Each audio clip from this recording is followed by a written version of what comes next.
Education Secretary Sani Angara na magagawang itaas ang sahod ng mga guro sa ilalim ng administrasyon ng Pangulong Ferdinand Marcos Jr. Nagpapatrol, Joyce Balancho.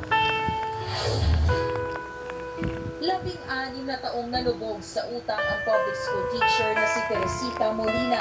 Kwento niya, hindi na kasi sumasapat ang buwan ng sweldo ng higit 20,000 piso para sa pagsuporta sa pag-aaral ng kapatid at pangangailangan ng kanyang anak. Para wala sa mga utang, sinatyaga ni Teresita na magsabay ng isa pang trabaho bilang virtual assistant. Utang ako. Tapos yung inutang ko, syempre unti-unti yan, tapos may mga pangangailangan din na may nagkasakit, uutang na naman ako. Follow me. So yung utang ko, para mabayaran ko, uutang ako ng another lending company para mabayaran yun. Ang sitwasyon ng mga katulad ni Teresita ang gustong tugunan ni Incoming Education Secretary Sani Angara. Ayon kay Angara, dapat mapag-aralan ang sistema ng pagpapautang sa mga public school teacher. Mga nakukuha nilang mga loans, yan, minsan natatali sila dyan ng matagal at ang matagal sa interest. Pag-aralan natin, tapos natin yung mga ibang financial institutions ng ating gobyerno. Follow me. Merong BSIS dyan, merong mga land bank, merong SC4. Follow me.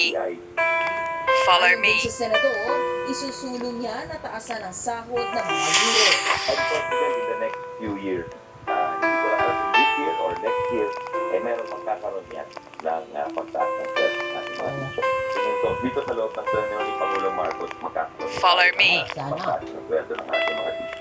Ang mga guro naman sa mga pribadong paaralan, nananawagan kay Angara na maisama rin sana sila sa mga programa ng gobyerno. Follow me. Matagal na kong naiiwan. Follow me. Kasama ko ang administrator at teachers sa pahanin Oh, yeah? sa public school.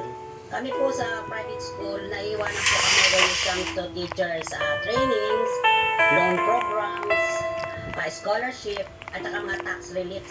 Samantala, naniniwala naman si Angara na dapat ipagpatuloy ang pagpapatupad ng matatag curriculum na siyang nagpasimple sa mga learning competency na itinuturo sa mga bata. Tama yung direction ng matatag curriculum at na-implement pa lang po yan. 1 grade 1.7 so itong darating na pasukan, i-implement yan sa grade 2.5. Ito dapat huwag tayo pabigla-bigla. Medyo i-maintain natin yung ating direction na talagang simplifying yung curriculum.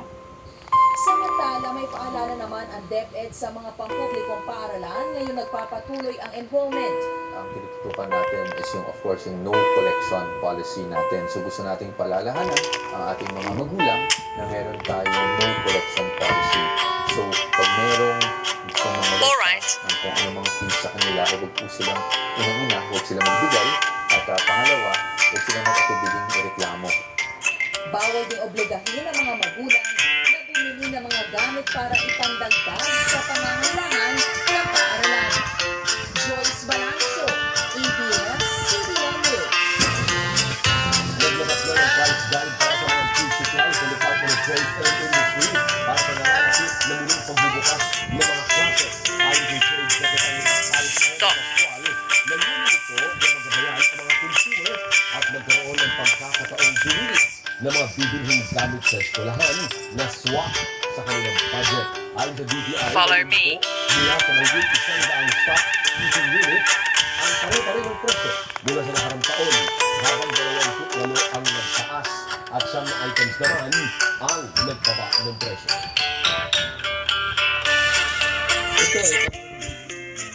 Consumers kung ano-ano ang mga tigitan ng presyo ng tigitan. Iba-iba naman yun, nag-promoted nila yung prices.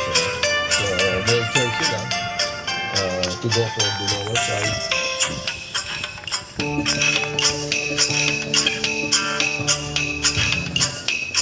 Oh, yeah? Panahon mula kay ABS-CBN resident meteorologist Ariel Rojas Ariel, magpapatuloy pa rin ang mga pag-ulan sa paligid ng ating bansa at kamusta na ang sinasabing tag-ulan na? Yes, kabayan. Isang buwan na naman tapos, hindi ka na pag-aaral.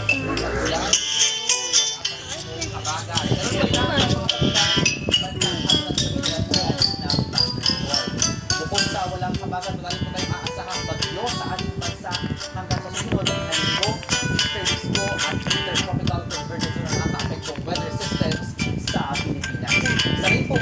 Alright. Para ngayong Biyernes, Mindanao, makulan na, umaga pa lamang. Oh, yeah? Oh, yeah? Katulad ng tanghali dito sa Sargen, at sa hapon po ay yung mga pagulan sa Cotabato Province, at hapon ang matuloy maulan sa may Northern Mindanao at maging sa Caraga. Sa Visayas, magiging mga ulan, umaga pa lamang Alright. sa northwestern part ng Panay, dito po sa Bohol, at maging sa Leyte. Sa hapon meron na rin mga pagulan sa Negros, dito po sa Cebu, Fire. sa Eastern Visayas, at malalakas po ang ulan, batang dito sa bahagi ng Panay at Guimaras. Sa Palawan, bago magtanghali hanggang hapon may talagang mga pagulan sa halos buong probinsya. Sa Luzon, umaga pa lang ay maulan na po sa bahagi ng Aurora, Municipal Lugar, Sian, Kamulan, pati sa may Camarines Sur at sa Masbate. Sa hapon meron na rin mga pagulan sa ibang bahagi pa ng Cagayan Valley, gayon din po sa may Cordillera, dito po sa Mindoro at halos buong Luzon Region. Sa gabi mas maulan sa may La Union, Pangasinan, Quezon at ilang lugar dyan sa Mindoro. Mataas pa rin po ang tasa ng ulan dito sa Metro Manila mula tanghali alikos sa hapon hanggang oras na halian. Kaya huwag kalimutan ang mga kapayong at kabote. Samantala, stranded ang ilang motorista dahil sa mga nagtalang landslide sa highway na bahagi ng Magugtayan kung Tarpudaran yung araw ng Miyerkules. Bumuho ang lupa dahil sa mga pagulang dala ng Easterly September storms. Nalubog sa putik at baka ang mga dumaraang motorsiklo at kinailangan naman maglakad ng ulan para makatawid sa kabilang bahagi ng kalsada. Ayon sa isang motorista, may asong landslide sa nadaanan sa Barangay Chua at Barangay Masiag habang bumabiyahe patungo sa bayan ng Senator Ninoy Aquino. Patuloy naman ang clearing operation sa mga naturang kalsada. At yan po ang update sa ngayon ng panahon. Ako po, Maria Rojas. Ingat sa pagkakas.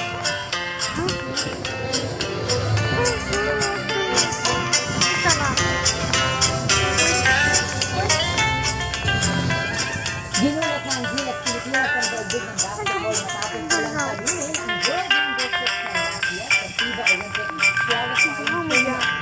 Sunod na laban ng mga Pinoy ang Girls Basketball ng Georgia para makapasok sa semifinals ng Olympics. At live na lang sa isang Gilas party sa Saguan City, nagpapatrol si Jet Batallones. Jet, do or die ba ang laban ng Gilas kontra Georgia? Well, hindi naman ito do or die. Pero syempre, mas maganda pa rin kung mananalo tayo. Dahil pag nanalo tayo, automatic Alright. tayo sa next stage, which is the knockout round sa semifinals. Tayo yung magiging sa Group A. Kumbaga ay hindi na magiging komplikado yung sitwasyon nito pag tayo ay nanalo.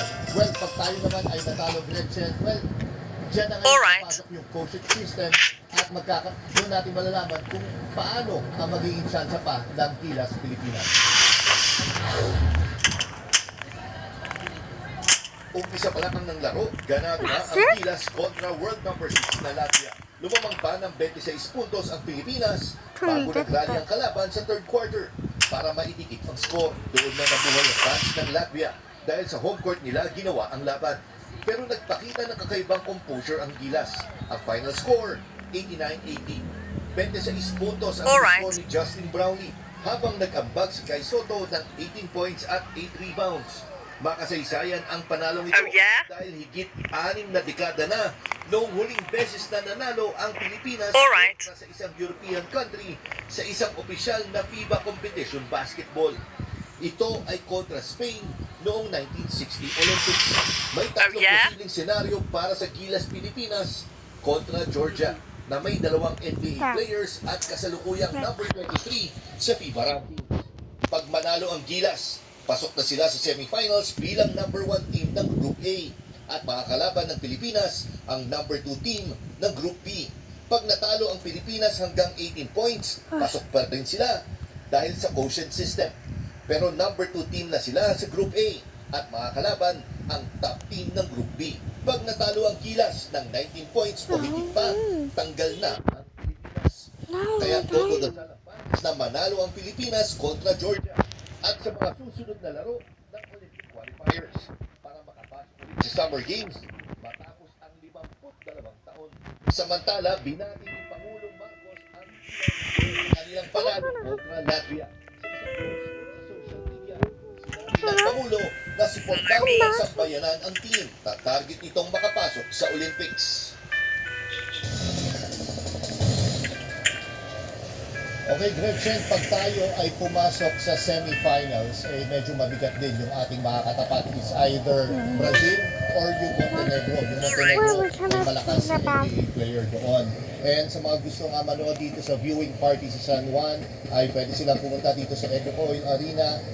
Libre ito, total 8:30 pa naman, Gretchen, ang start ng game. Pwede pa sila humabol. Walk-in, pwede dito, walang tickets. Kaya yung mga malapit lang dito sa arena na ito, pumunta na kayo. Gretchen. Pwede pang humabol. Good luck sa Gilas Pilipinas at maraming salamat, Chef Batallones. At susunod, the Armed Forces of the Philippines pinagbabayad ang China ng 60 million pesos para sa mga nasirang gamit at kinuhang baril. At Senator Nancy Binay, pag-aaralan kung maghahain ng reklamo sa Ethics Committee laban kay Senator Alan Peter Cayetano. Tuloy-tuloy pa rin ang ating pagbabalita sa pagbabalik ng TV Patrol.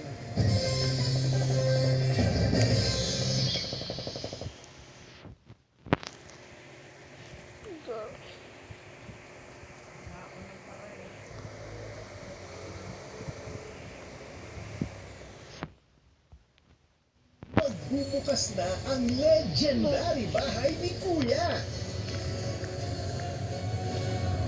Pinoy Big Brother Gen 11, hosted by Kim Chiu, Robbie Domingo, John D, Melay Cantiveros Francisco, and Bianca Gonzalez. At may bago tayong makakasama, Alexa Ilacad. Pinoy Big Brother Gen 11, ngayong July na. Nagsimula na ang paghahanap para sa next batch of stars. Star Hunt, the audition show. Upang ma-showcase ang aking mga talenta. Ito sa pangarap. Mula Luzon, Lahat ng hamon handa kong harapin. Kahit anong oras, tumatawa ko. Visayas, Gusto ko po sumikat. Ito po kinuha ko po. Marunong po akong tumawa yun. Mindanao, I am a dancer, a performer. Pansinalatan lang po ito eh. Thank you! Sila na kaya ang hinahanap na future stars? Star Hunt, the audition show. Ngayong July 15 to 19 na. Ano ito na bakuna? At kapag nakarating ka sa dulo, may naghihintay na malaking papremyo. Sagot? Rainbow Robo! Abangan! Make your weekday prime time feel fresh on Kapamilya Online Live. FPJ's Batang Quiapo, 8 p.m. Pamilya Sagrado, 8:45 p.m. And High Street, 9:30 p.m. Weekdays made more special on Kapamilya Online.